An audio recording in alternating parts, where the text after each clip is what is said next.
opening prayer will be led by Renata. Let's pray. Our Father in heaven, thank you for your blessing. Now we will start our chapel program. Please bless from begin until the end. Bless our speaker to tell your word as well. Thank you, Father, in the name of Jesus we pray. Amen.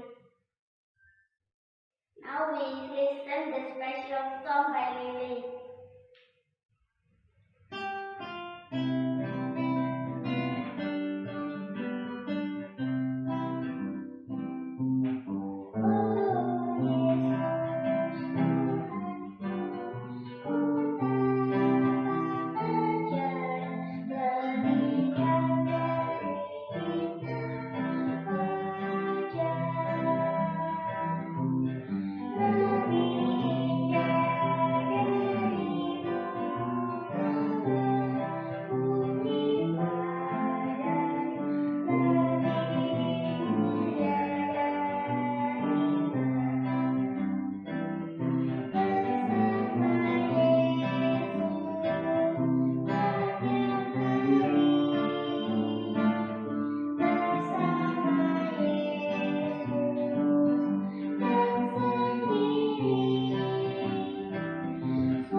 Let's prepare our heart to listen this sermon by Ma'am Elizabeth.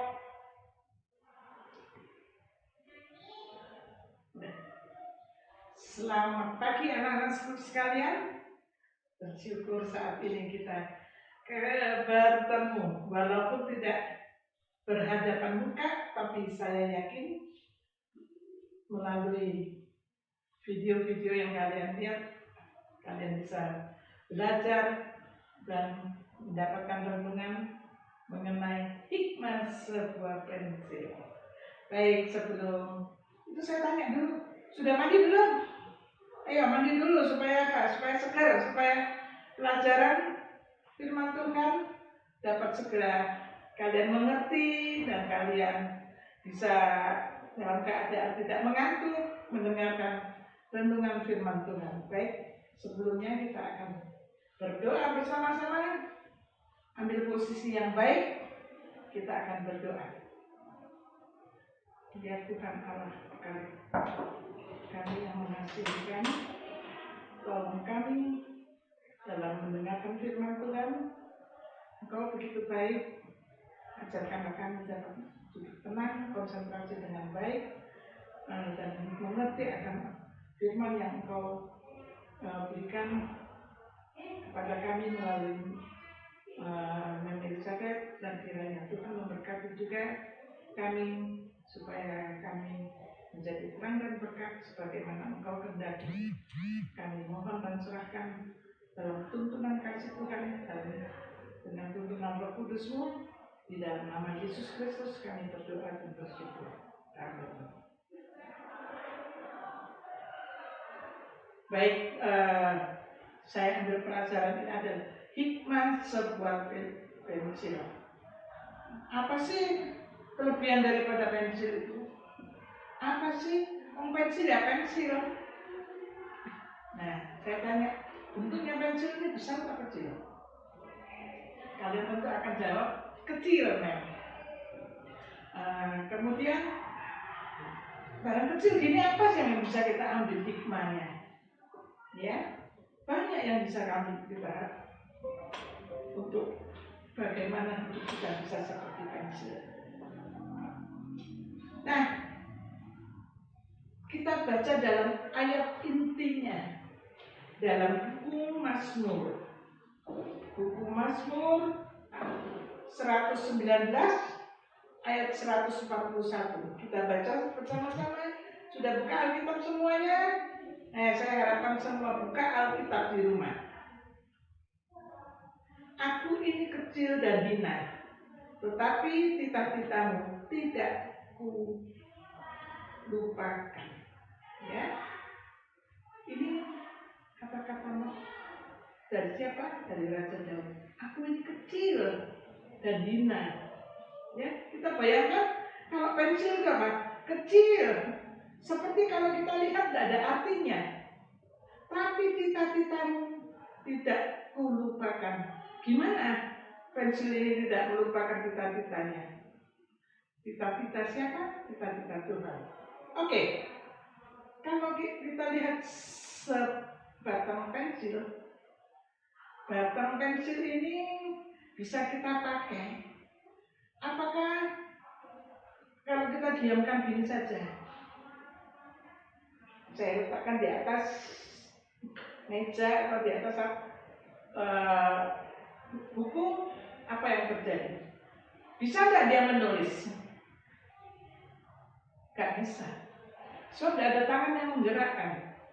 Kalau saya coba taruh di satu tempat yang tinggi sekali, bisa nggak dia menulis sendiri? Nggak bisa. Saya taruh di tempat yang paling bawah, bagaimana? Bisa nggak dia menghasilkan sesuatu? Nggak bisa. Dia adalah merupakan hanya satu batang pensil yang diam saja. Nggak ada, karena nggak ada yang menggerakkan. Nah, untuk itu perlu apa? Perlu ada tangan. Tangan yang apa? Tangan yang menuntun. Ada beauty inside adalah hal yang lebih penting. Jaga hatimu, ya, supaya kamu mempunyai hati yang baik. Nah, dalam Amsal 4 ayat 23 dikatakan, jagalah hatimu dengan segala kewaspadaan, karena dari situlah terpancar kehidupan. Raja Salomo ingatkan kepada kita, jaga hati kita. Jadi kita lihat hati kita perlu kita jaga. Dan kita lihat juga dari pensil ini, setiap pensil ini kalau kita tuliskan akan mengeluarkan goresan. Tulisan, entah tulisan, gambaran, ada yang tulisannya bagus, gambarnya bagus. Kalau kita menggoreskan dengan sepenuh hati, dengan minta tuntunan Tuhan, maka goresan-goresan itu akan bagus. Seperti hidup kita sebagai manusia, kita ini apa? Kita harus apa? Ingat bahwa setiap tingkah laku kita sepertinya menggoreskan apa? Pensil dalam sebuah kertas. Tulisan-tulisan atau gambaran itu adalah yang kita dapatkan. Kalau kita menggoreskannya dengan baik, maka hal-hal yang baik akan keluar. Tapi kalau kita meninggalkan hal-hal yang tidak baik, maka goresan itu juga tidak baik, buruk, ya.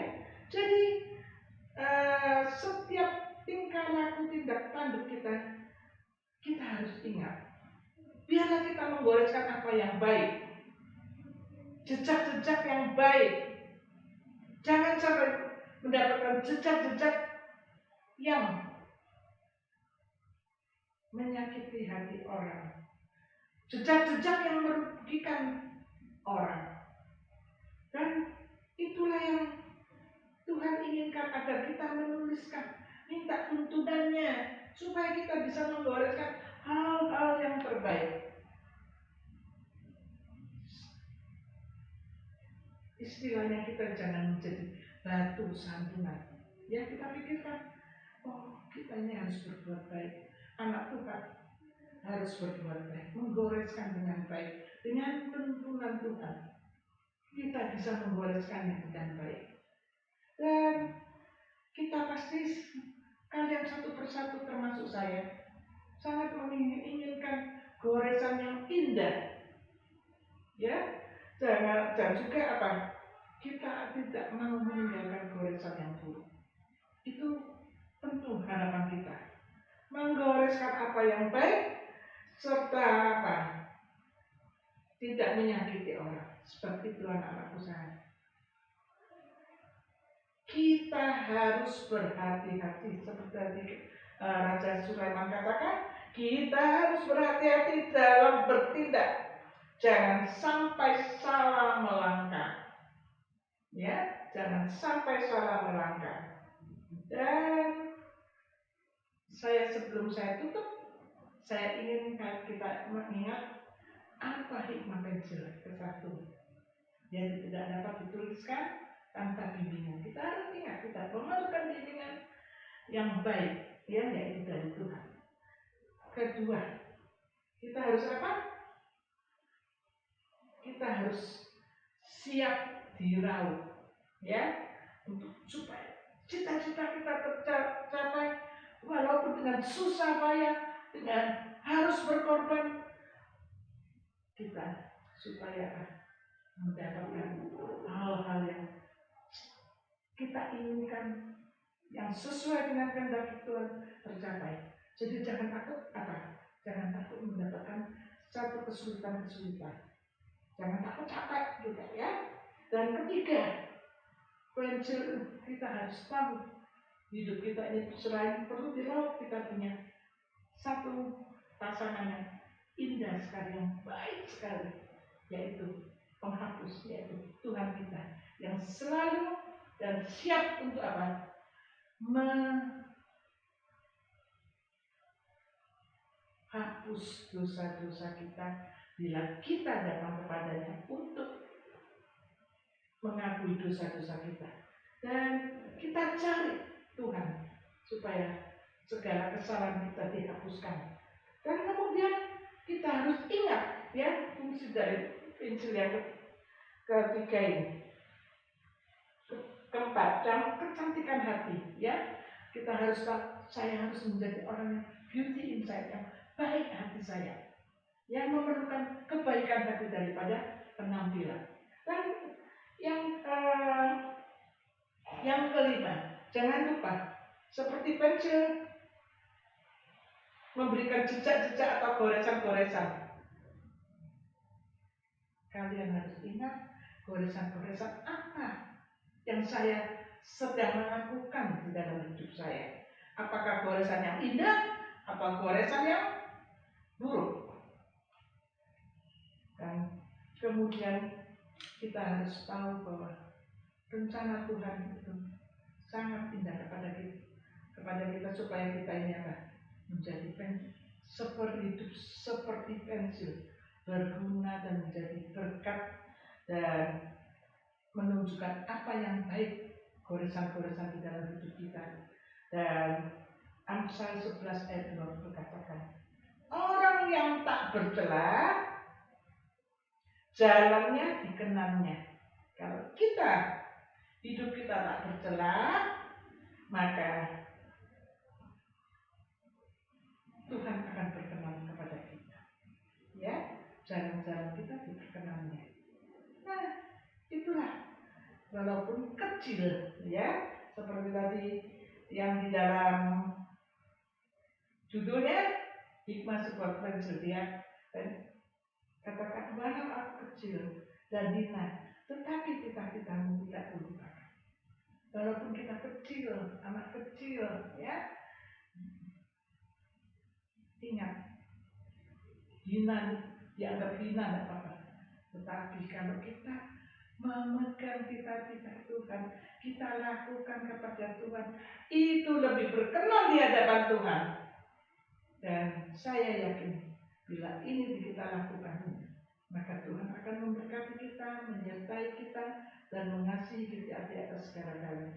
Baik, saya harapkan hidup kita contohlah seperti kansir. Tuhan memberkati kita semuanya. Baik, kita tutup. Thank you for the beautiful message to the closing song by Lily.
The closing prayer will be led by Ma'am Elizabeth.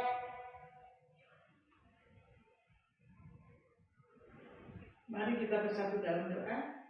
Ya Bapa di surga, terima kasih.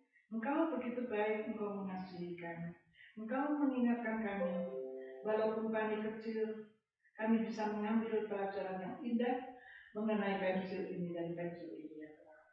Biarlah kami menjadi anak-anak Tuhan yang selalu menyerahkan diri kami untuk Engkau tuntun, untuk Engkau raup diri kami demi mencapai apa yang Engkau kehendaki. Dan kami yakin bahwa Engkau selalu mengampuni kami kalau kami melakukan kesalahan-kesalahan. Oh Tuhan, begitu indah janji-Mu. Dan Engkau juga ajarkan kami bagaimana menjadi anak-anak Tuhan yang lebih mementingkan keindahan hati, kecantikan hati.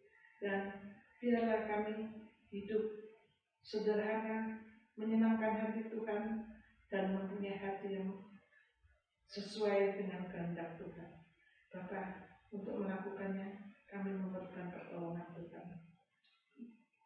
Dan kami yakin ya Tuhan, dalam kehidupan kami dengan tuntunan Tuhan, maka kami akan menjadi terang dan berkat yang hidup. Dan nama Tuhan boleh dipuji, dibesarkan, sehingga goresan-goresan yang indah yang kami dapatkan dalam kehidupan kami, dan nama Tuhan dipuji, dibesarkan, dan dimuliakan. Terima kasih Tuhan, Engkau begitu baik. Di dalam nama Yesus Kristus kami berdoa dan bersyukur. Amin. This chapel program is over. God bless us and have a nice day.